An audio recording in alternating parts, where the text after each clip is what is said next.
If you want to play great golf, there's things you have to ignore. My sports psychologist Dick Coop said, Larry, if you have more than one backswing thought or feel and one downswing thought or feel, you're thinking more than I want you to. On the range, we can work on a lot of different things. But when we go play, we got to ignore a lot of the stuff we've worked on, and we've got to choose before we walk into the ball. What's that one backswing thought or feel? And what's that one downswing thought or feel? And that's what you've got to do when you play.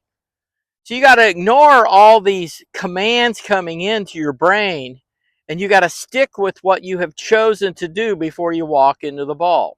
That's called commitment, and that's what you've got to get better at. So if my commitment is I'm going to swing back to here, and then I'm going to whip it through, it could be something that simple for you. You might feel like, hey, I've got to swing a little more in to out on this ball. Could be just something very simple. But there's definitely a play mentality and then a training mentality.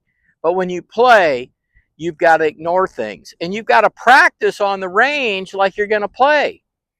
So you got to hit balls and say, okay, one backswing thought or feel, one downswing thought or feel. Let's see how well I can commit to doing just that. So when you practice, work on your routine and say, okay, I'm going to do that on my backswing and that on my forward swing. And if you do that, you're probably going to start playing some better golf.